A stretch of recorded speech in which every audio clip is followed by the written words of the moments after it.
800 kilometre लंबी अरावली पहाड़ी को अब काट दिया जाएगा, क्योंकि कहा गया है कि जो पहाड़ियां कम ऊंची हैं उन्हें काट दिया जाएगा। अरावली पहाड़ी जो है वो 93% ऐसी पहाड़ियां हैं जो 100 मीटर से कम नीचे है। भैया वहां तो दुनिया की सबसे पुरानी पहाड़ है, 2.5 साल पुरानी पहाड़ है, वहां पे उसके 93% पहाड़ों को काट कि हमें भी शेड्यूल 6 दो, कि जब तक हम परमिशन न देंगे कि कौन सा पहाड़ खोदना है, कहाँ पे माइनिंग करनी है, कहाँ होटल बनाना है, कहाँ इंडस्ट्री बनाना है, यहाँ सेंट्रल का नियम नहीं चलेगा, शेड्यूल 6 चलेगा। अब पूर्वोत्तर भारत के लिए रिजर्वेशन, पूर्वोत्तर भारत के लिए, पूर्वोत्तर भारत भी बहुत पिछड़ गया, असम, मेघालय, त्रिपुरा, मिजोरम, वो सब एरिया पिछड़ गए थे, तो उनके लिए भी शेड्यूल 6 रख दिया गया। अब शेड्यूल 6 क्या कहता है, सुनो ध्यान से, अल्लाह नहीं करोगा कोई, तो अभी संप्रभुता मेरी हाथ में है। यहाँ ये राज्य काफी पिछड़ गए थे और यहाँ पर खनिज संपदा, नेचुरल रिसोर्सेज बहुत ज्यादा थे। इन लोगों का कहना था कि हमारा संविधान में हमारा विदोहन कर दिया जाएगा, बड़ी कंपनियों को भेज देंगे, हमारा जनसंख्या कम है तो संसद में हमारा प्रतिनिधि नहीं रहेगा, कहीं हमारी कोई बात नहीं सुनेगा, तो हम तो बर्बाद हो जाएंगे। तब अंबेडकर साहब कहे कि ना ना ना, बर्बाद नहीं हो गया। शेड्यूल 6, शेड्यूल 6 मतलब अनुसूची 6, शेड्यूल 6 में कहा गया है कि जो जो राज्य शेड्यूल 6 में आएगा, असम, मेघालय, त्रिपुरा, मिजोरम, असम, मेघालय, त्रिपुरा, मिजोरम, असम, मेघालय, त्रिपुरा में, तो इस एरिया में किसी कंपनी को, किसी होटल को, किसी फैक्ट्री को, बड़ी कंपनी को अगर जमीन खरीदना है तो वहां के लोकल लोगों का नियम चलेगा, न कि वहां संसद का नियम या supreme court, high court, district court का चलेगा। वहां के लोकल लोग अगर इन्वायरमेंट क्लियरेंस देंगे तो चलेगा, अदरवाइज में नहीं चलेगा। अब बताइए, वहां का जंगल आज भी सुरक्षित है, पूर्वोत्तर का, वहां के खनन आज भी सुरक्षित है, बचा के कौन रखा है, शेड्यूल 6। ऐसे ही जम्मू कश्मीर में, लद्दाख में सबसे ज्यादा खनिज है, लेकिन लद्दाख में बर्फ इतना है और वहां सबसे ज्यादा सेंसिटिविटी है, बहुत ज्यादा खनन हो जाएगा, बहुत ज्यादा अगर प्रदूषण होगा, फैक्ट्रीज लगने लगेंगी, होटल खुलने लगेगा, इंडस्ट्रियलाइजेशन होगा, यहाँ का बर्फ पिघलेगा, कंपनियां अपना पैसा कमा के लेके चली जाएंगी, वहां के रहने वाले वैसे ही बर्बाद हो जाएंगे जैसे आज धनबाद और झरिया के लोग वहां पे कोयला निकालने के बाद जो आग लग गया है, वहां के आदिवासी आज मर रहे हैं, बड़ी कंपनियां पूछने नहीं जाती है। तो यहां भी जरूरी था शेड्यूल 6। पिछले 4 साल से सोनम वांगचू यहाँ आर्टिकल शेड्यूल 6 मांग रहे थे कि हमें भी शेड्यूल 6 दो, कि जब तक हम परमिशन न देंगे कि कौन सा पहाड़ खोदना है, कहां पे माइनिंग करनी है, कहां होटल बनाना है, कहां इंडस्ट्री बनाना है, यहां सेंट्रल का नियम नहीं चलेगा, शेड्यूल 6 चलेगा। 4 साल तक उस इंसान की कोई बात नहीं सुनी। लेकिन अगर नेपाल में प्रोटेस्ट हुआ तो वहां के बच्चे भी थोड़ा उग्र हो गए, उन्होंने भी प्रोटेस्ट किया, उनके ऊपर वही धारा लगा दिया गया जो आतंकवादियों के ऊपर लगता है, नेशनल सिक्योरिटी एक्ट, काट के जयपुर की जोधपुर जेल में रख दिया गया।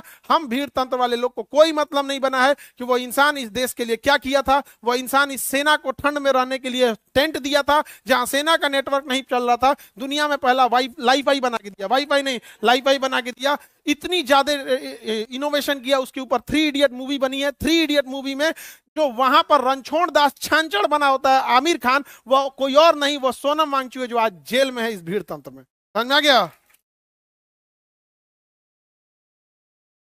भारत में भीड़ तंत्र में यही होता है, बस खुश रहिएगा आप लोग और कुछ नहीं।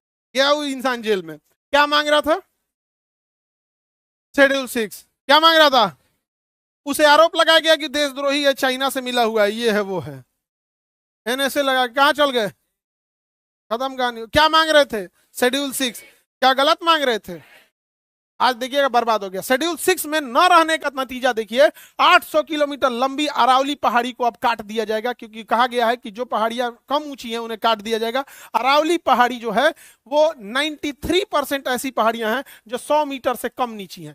संसद ने कहा है कि जो 100 मीटर से कम नीचे है, जो 100 मीटर से ऊंचाई कम है, 100 मीटर का मतलब होता है, आपका समझिए कि 3 मीटर का एक तल्ला होता है, 3 मीटर का एक तल्ला, यानी 30 तल्ले से नीचे जो पहाड़ होगा।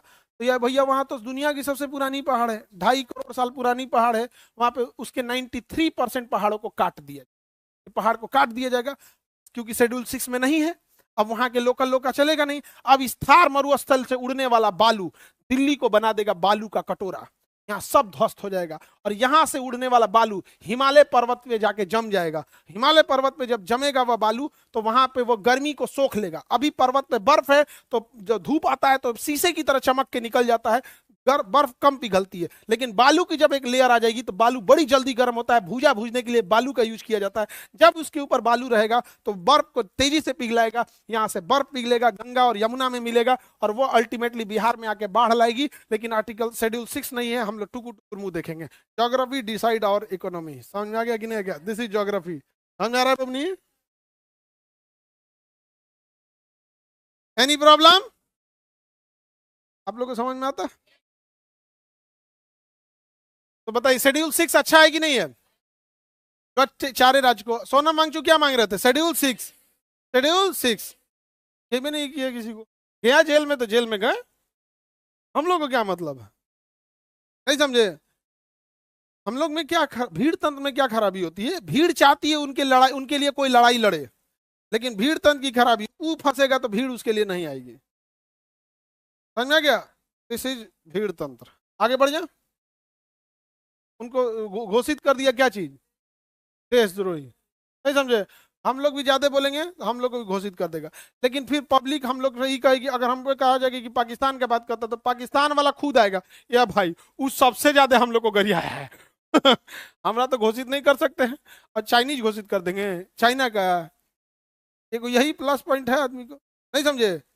लेकिन ये चीजें सही नहीं। आगे बढ़े। अरावली पर्वत खत्म होने वाला है, पास हो गया विधेयक। पहाड़ कटेगा सब में बटेगा। आगे बढ़ते। पूर्वोत्तर समझ में आ गया? पूर्वोत्तर शेड्यूल 6 समझ में आ रहा है? बाबू अभी तो हम संविधान में प्रवेश भी नहीं किए हैं।